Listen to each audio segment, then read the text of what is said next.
एक नाव ऐकून लोक थरथर कापायचे. एक नाव, सूर्या. Don, mafia, boss. फक्त 25 वर्षांचा होता तो. पण दुनिया त्याच्यापुढे झुकायची भीतीने. त्याच्याकडे सर्व काही होतं. पॉवर, पैसा, गन्स, लोक. पण त्याची एक कमजोरी होती, ती म्हणजे त्याची छोटी बहीण अमृता.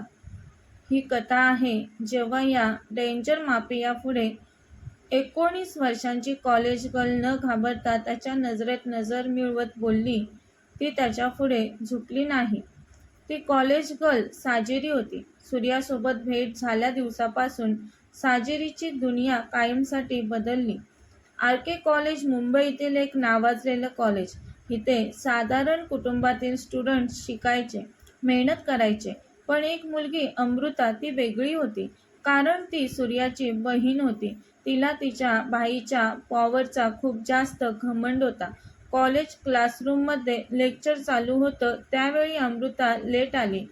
ॲरोगंटली तिच्या जागेवर जाताना मुद्दामच इतर मुलांच्या बॅग्स खाली पाडत पुढे गेली. नाटकं करत बोलली, सॉरी. त्यानंतर फोनवर मोठ्याने बोलू लागली. टीचरने तिला टोकलं, अमृता फोन बंद कर. लेक्चर चालू आहे. क्लासमध्ये फोनवर बोलणं अलाउड नाही. अमृताने तोंड वाकडं करत टीचरकडे पाहिलं आणि फोन बंद केला. त्यानंतर रिसेसमध्ये कॅन्टीनमध्ये अमृताने तिच्या फ्रेंड्स ग्रुपसोबत कॉलेजमधील काही मुलींचा मजाक उडवला. ज्या मुलींचा अमृता मजाक उडवत होती त्या ग्रुपमध्ये साजिरी होती. अमृता म्हणाली तिच्या मैत्रिणीला, ए सीमा, बघ तिकडे त्या मुलींनी कसे कपडे घातलेत. किती कसे दिसत आहेत ते. रोडवरचे स्वस्त कपडे असतील. शी. मिडल क्लास बोलून ती मोठ्याने हसू लागली. तिच्यासोबत तिच्या मैत्रिणीसुद्धा तिथेच बसलेल्या त्याही हसत होत्या. साजिरीने हिम्मत करून म्हटलं, अमृता, तू चुकीचं वागत आहेस. असा कोणाचा उगाचच काही कारण नसताना मजाक नको उडवूस. अमृताला साजिरीचा अतिशय राग आला. ती बोलली तिला, तुझी एवढी हिंमत?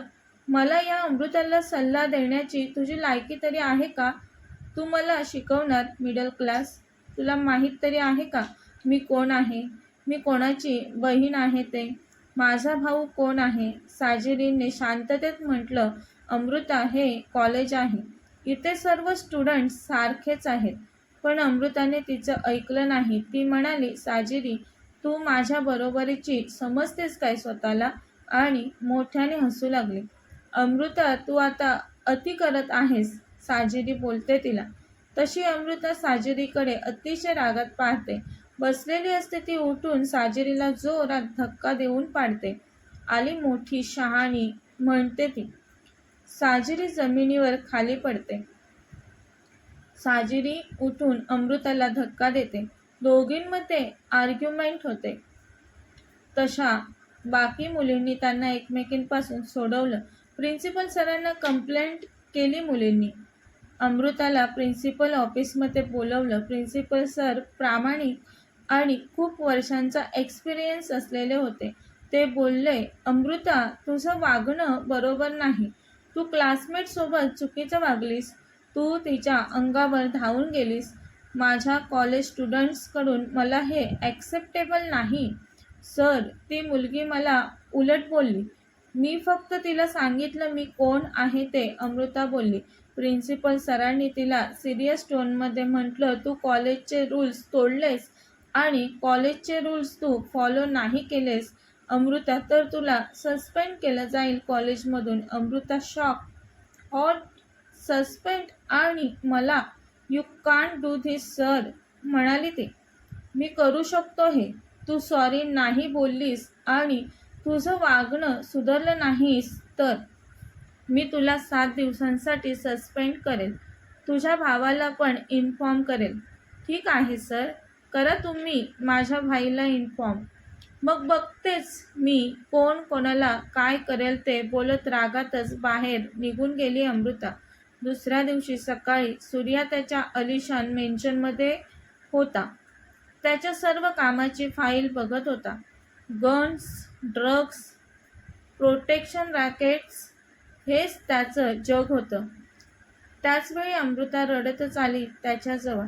तिच्या डोळ्यांमधून ती फेक अश्रू काढत होती, पण सूर्यासाठी ते रिअल होते. त्याची लाडकी बहीण रडत होती. तिला कोणी हर्ट केलं त्याच्या मनात आलं. अमृता बोलली, भाई, आज कॉलेजमध्ये माझा खूप अपमान झाला. मला संपूर्ण कॉलेज समोर सरांनी रागवलं. कॉलेजमधून मला सस्पेंड करतील अशी धमकी दिली. मी काही नाही केलं. बस एक छोटंसं भांडण झालेलं कॉलेजमधील मुलींसोबत. पण भाई, चुकी त्या मुलीची होती. अमृता खोटं बोलते. पण भाई, प्रिन्सिपल सरांनी मलाच ब्लेम केलं. सूर्या या जगात फक्त त्याच्या बहिणीवरच प्रेम करत होता. त्याला त्याच्या बहिणीच्या डोळ्यांमधलं अश्रू पाहून अतिशय राग आला. तो ताडकन उठून उभा राहिला. त्याने तर डोळे झाकून अमृता खरं बोलते असंच मानलेलं. माझ्या बहिणीचा अपमान हे नाही चालणार, या सूर्याला तो म्हटला. अमृता, कोण आहे हा प्रिन्सिपल? कोणतं कॉलेज? त्याने विचारलं. अमृताने लगेच सूर्याला सगळं सांगितलं. सूर्याने त्याच्या राईट हँडला जॅकला ऑर्डर दिली, गार्ड्स रेडी ठेव. आपण आता लगेच RK कॉलेजला चाललोय. त्या प्रिन्सिपलला कळायलाच हवं सूर्याच्या बहिणीचा अपमान करण्याची काय किंमत मोजावी लागते ते. कॉलेज नेहमीप्रमाणे चालू होतं. तिथे सर्व नॉर्मल चालू होतं. स्टुडंट्स स्टडी करत होते. तेव्हाच एक आवाज कार इंजिन्सचा तिथे झाला. जवळजवळ 7 ते 8 लक्झरी कार कॉलेज गेटमधून एका पाठोपाठ आत आल्या. सर्वच मुलं शॉक झाली, घाबरली. कारचे डोअर उघडले गेले. पहिले काळ्या कपड्यांमधील गार्ड्स हातात गन घेऊन उतरले. त्यानंतर सूर्या उतरला. त्याची चाल इतकी पॉवरफुल होती ते पाहून स्टुडंट्स बाजूला झाले आणि त्याला रस्ता मोकळा करून देऊ लागले. त्याच्या चेहऱ्यावरचे सक्त आणि कठोर भाव समोरच्याला घाबरवायला पुरेसे होते. कॉलेज टीचर्स घाबरले. काय चालू आहे आपल्या कॉलेजमध्ये आणि हा कोण आहे ते एकमेकांसोबत बोलू लागले. सूर्याने एका गार्डला विचारलं, प्रिन्सिपलचं ऑफिस कुठे आहे? गार्डने त्याला सांगितलं. सूर्या सरळ प्रिन्सिपल ऑफिसकडे जाऊ लागला. त्याच्या मागे त्याचे गार्ड चालत होते, हातात गन्स घेऊन. कॉलेजमध्ये हे असं पहिल्यांदाच घडत होतं. डेंजरस माफिया कॉलेजमध्ये आलेला हे खूपच भीतीदायक होतं. साजिरी पण होती कॉलेजमध्ये. ती तिच्या मैत्रिणींसोबत उभी होती. तिने पाहिलं सूर्याला. साजिरीने आता त्याच्या चेहऱ्यावरील क्रूर हसू पाहून म्हटलं तिच्या मैत्रिणीला, अगं, हा तर अमृताचा भाई आहे. डॉन माफिया म्हणतात त्याला. याच्याविषयी खूप ऐकलंय. हा खूपच डेंजर व्यक्ती आहे. साजिरी बोलली. प्रिन्सिपल ऑफिसच्या दारावर सूर्याने जोरात लाथ मारली. सर घाबरून पटकन उठून उभे राहिले. सूर्या आत आला आणि त्यांनी प्रिन्सिपल सरांची कॉलर पकडली. सरांच्या कपाळावर घाम जमा झाला. त्यांनी ओळखलं सूर्याला. ते मनात, हा डॉन सूर्या आहे म्हणाले. सूर्या मोठ्याने बोलला, तुझी हिंमत कशी झाली माझ्या बहिणीचा अपमान करण्याची, तिला कॉलेजमधून काढून टाकेल असं बोलण्याची? तुला माहिती नाही का तू कोणाच्या वाकड्यात शिरत आहेस ते?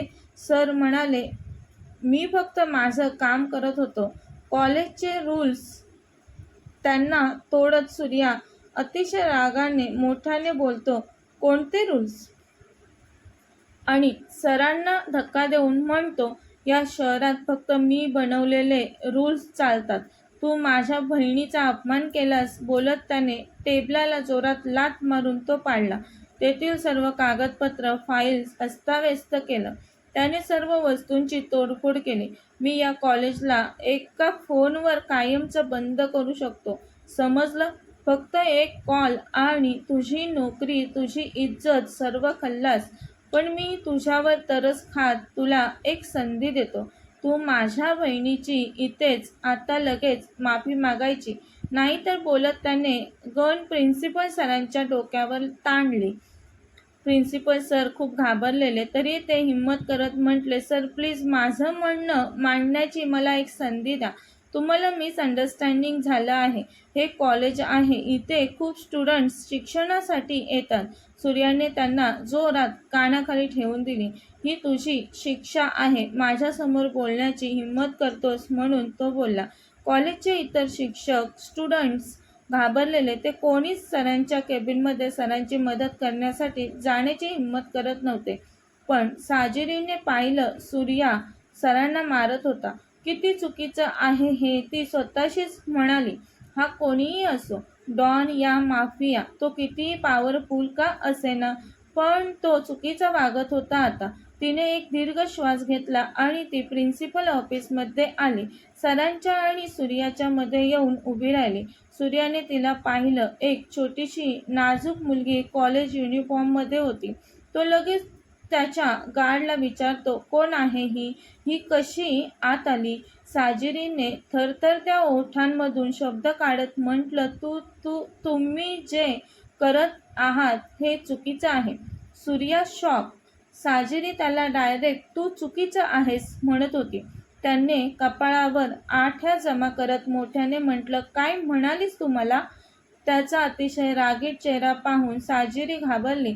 दचकली ती त्याच्या आवाजाने. पण हिम्मत करून बोलली, तुम्ही चुकीचं वागत आहात. तुमची बहीण अमृता ती क्लासमध्ये खूपच दादागिरी करते. ती माझ्यासारख्या मुलींचा मजाक उडवते. काही कारण नसताना ती कॉलेज स्टुडंट्सना त्रास देते. काल तिने मला धक्का दिला, मग मी तिला धक्का दिला. प्रिन्सिपल सरांनी फक्त डिसिप्लिन मेंटेन केला आहे. त्यांनी काही चुकीचं नाही केलं.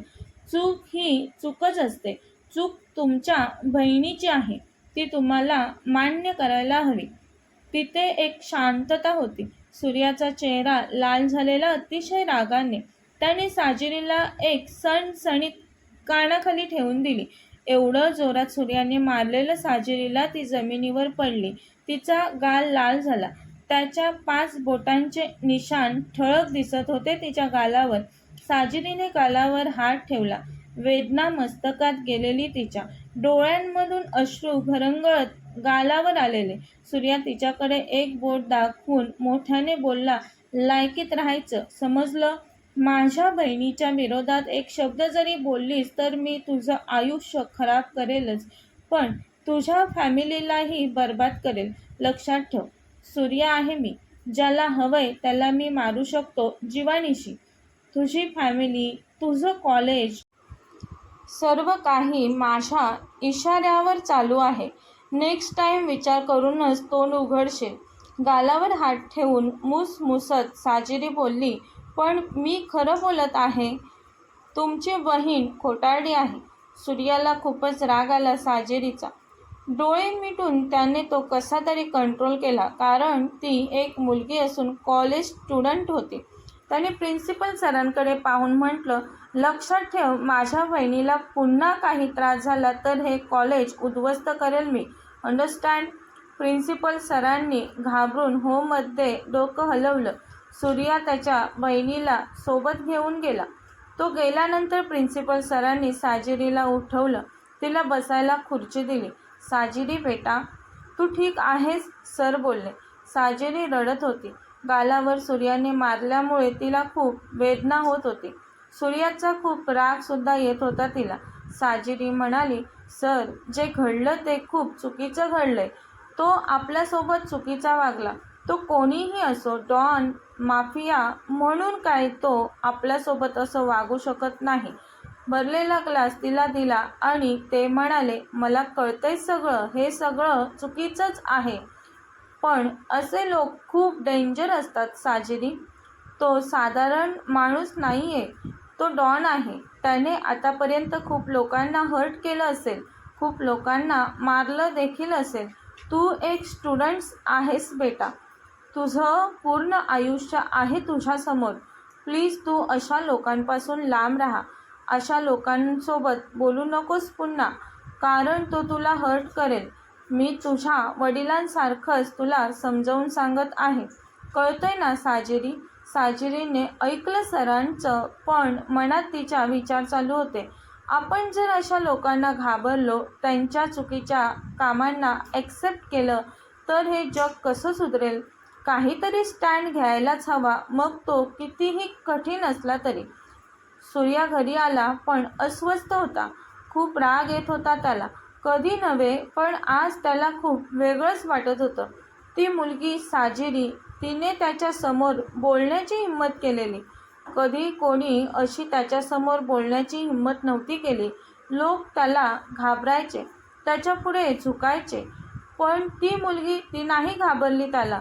कोण आहे ती मुलगी? तिची हिंमत कशी झाली माझ्यासमोर माझ्या बहिणीला चुकीचं बोलण्याची?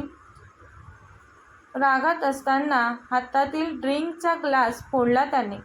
एक छोटीशी साधारण कॉलेज गर्ल, तिला माहिती नाही मी काय करू शकतो तिच्यासोबत, तो स्वतःशीच बोलत होता. पण तिचे ते टपोरे डोळे, त्यातून येणारे ते अश्रू त्याच्या नजरेसमोर दिसत होतं त्याला. तिला होणाऱ्या वेदना त्याही आठवत होत्या त्याला. सूर्याने पहिल्यांदाच कोणत्या तरी मुलीला मारलेलं, त्यामुळे त्याला अस्वस्थ वाटत होतं. मनात सतत साजिरीचे विचार घोळत होते. मी का विचार करतोय तिचा? ती तर माझ्या बहिणीच्या विरोधात बोलत होती. मग मी का तिचा एवढा विचार करतोय? ती का मला आठवते? तिचा चेहरा का दिसतोय मला? तिच्या डोळ्यांमधील ते अश्रू का छळत आहेत मला आता? मी का विसरत नाही त्या मुलीला? सूर्या रागाने भिंतीवर जोरात हात आपटतो. आज कॉलेजमध्ये साजिरी आलेली. चेहऱ्यावर नाराजी साफ दिसत होती. तिच्या गालावर सूर्याने मारलेल्या कानाखालीचे निशाण होते. अमृता तिच्या समोर आली, पण साजिरीने नजर न झुकवता तिच्या नजरेत नजर मिळवली. ते पाहून अमृताला राग येतो, कारण एवढं होऊनही साजिरी तिला घाबरलीच नव्हती. साजिरीला पाहून कॉलेजच्या मुली इन्स्पायर झालेल्या. त्या साजिरीला म्हणत होत्या, साजिरी तू खूप हिंमतवान आहेस. तू त्या डॉनसमोर बोलण्याची हिंमत केलीस. आम्हाला सर्वांना अभिमान वाटतो साजिरी तुझा. ती म्हणाली, मी फक्त खरं बोलली. असेच कॉलेजचे दिवस सरत होते. एक्झाम जवळ आलेली. सर्व काही नॉर्मल चालू होतं. पण साजिरीला माहीत नव्हतं तिचं आयुष्य आता कधी नॉर्मल राहू शकत नव्हतं ते. 15 दिवसानंतर योगायोगाने सूर्या कॉलेज बाहेरच्या रोडवरून चाललेला तेव्हा त्याने पाहिलं रस्त्यावर कॉलेज बॅग पाठीवर अडकवून साजिरी चालत होती. एकटीच होती ती. खूप सिंपल दिसत होती. म्हणजे तशीच होती ती. तिचा चेहरा निरागस सोज्वल दिसत होता. तिचा गाल आता ठीक झालेला. तिला पाहून त्याच्याही नकळत तो ड्रायव्हरला म्हणाला, गाडी थांबव.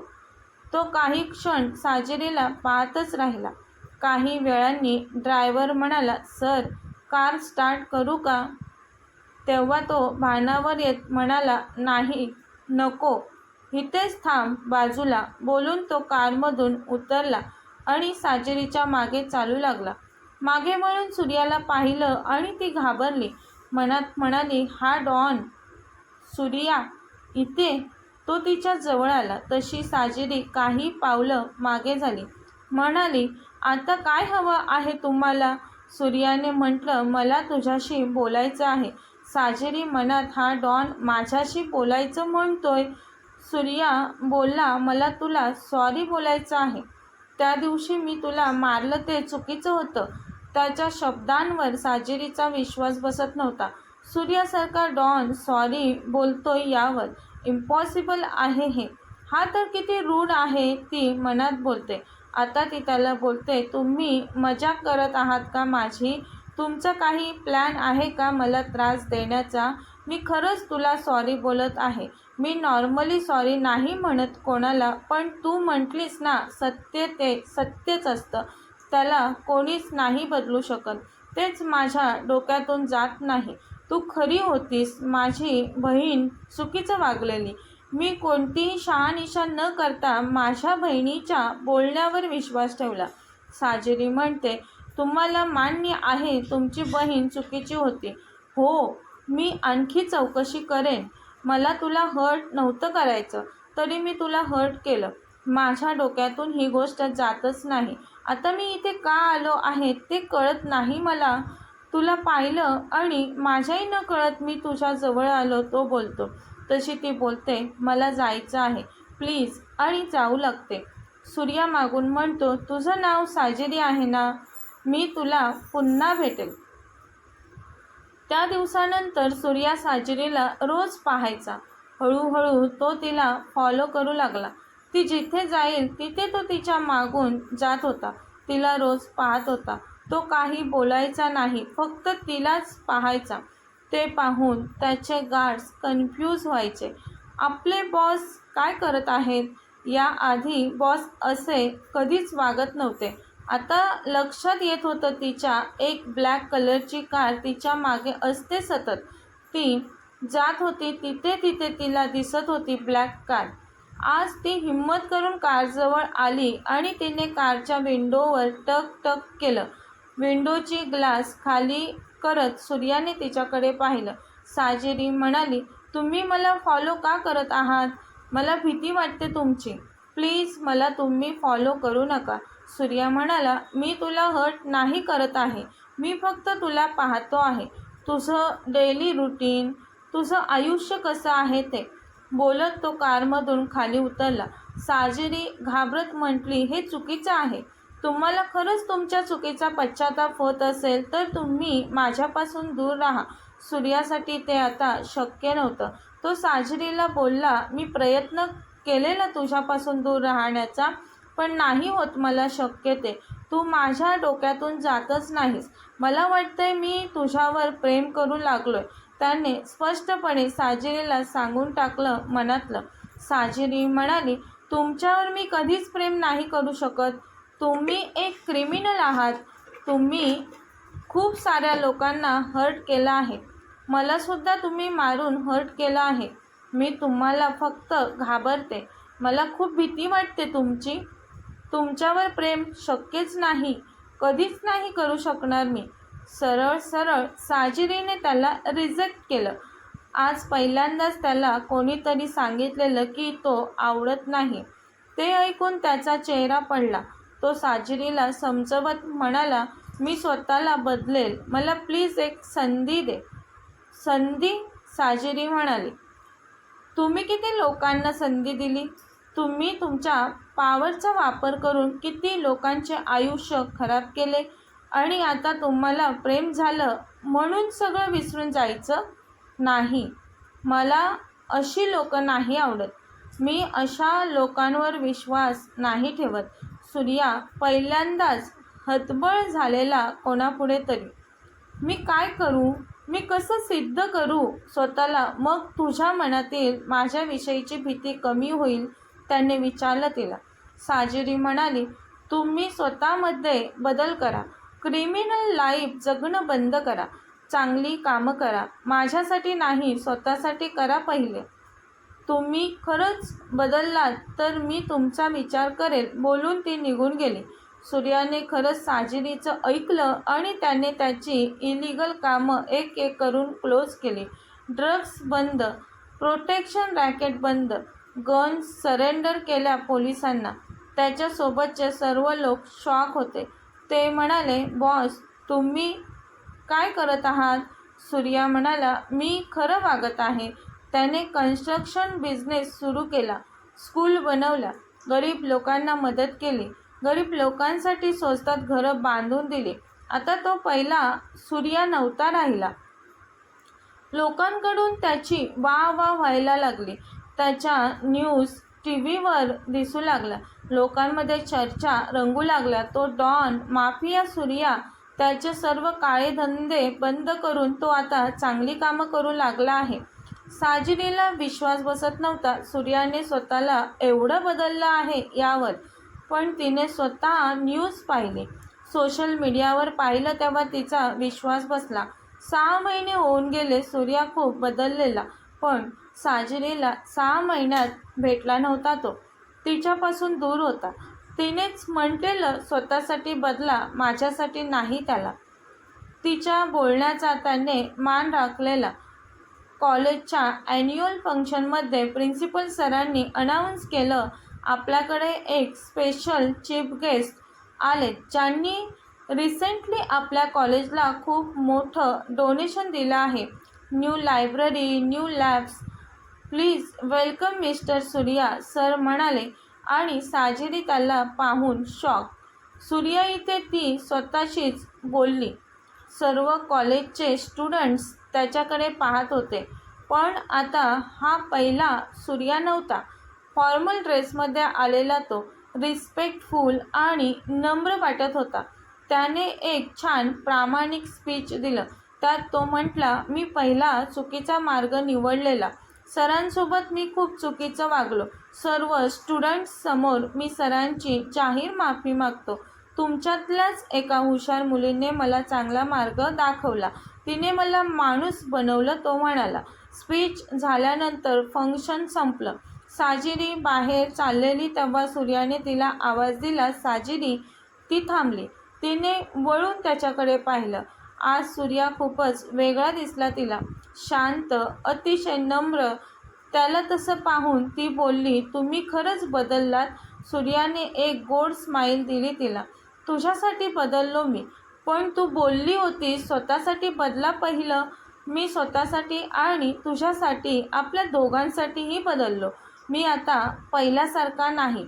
साजिरी, मी फक्त थँक्यू बोलण्यासाठी आलोय तुला. तू मला नवीन आयुष्य दिलंस. काही महिन्यानंतर त्या दोघांचं लग्न झालं. साजिरी नवरीच्या पोशाखात इतकी क्यूट दिसत होती. सूर्या तर तिच्याकडे पापणी न लावता पाहतच राहिला. अमृताने आता साजिरीची माफी मागितली. मी चुकीची होती, ती म्हणाली साजिरीला. साजिरीने तिला मोठ्या मनाने माफ केलं. प्रिन्सिपल सर त्यांच्या लग्नात हजर होते. त्यांनी दोघांना आशीर्वाद दिला. सर म्हणाले, साजिरी, खरंच तू खूप ग्रेट आहेस. सूर्यासारख्या माफिया डॉनला तू बदललं. कॉंग्रॅच्युलेशन्स साजिरी. सूर्याने साजिरीकडे प्रेमाने पाहिलं आणि तिचा हात हातात घेत म्हटला, थँक्यू साजिरी. तू मला एक चांगलं आयुष्य दिलं. तिने त्याला गोड स्माईल दिली. म्हणाली, तुम्ही स्वतःला बदललं. मला माहिती आहे तुमच्यासाठी हे खरंच खूप कठीण होतं. तरी तुम्ही ते केलंत. मी फक्त खरं बोललेली. पण तुम्ही खरं ॲक्सेप्ट केलं. हेच खूप महत्त्वपूर्ण आहे माझ्यासाठी. सूर्या म्हणाला तिला, आता आपण सोबत आहोत आणि मी तुला प्रॉमिस करतो, मी तुला कधीच दुखवणार नाही. कधीच नाही साजिरी. तुझा कायम रिस्पेक्ट करीन. तुझा आनंद माझ्यासाठी खूप महत्त्वाचा आहे. दोघांनी मिळून त्यांच्या नवीन आयुष्याला सुरुवात केली. कथा समाप्त. अशाच नवनवीन कथा ऐकण्यासाठी चॅनलला सबस्क्राईब करा. कथा आवडल्यास लाईक, शेअर आणि कमेंट करायला विसरू नका. धन्यवाद.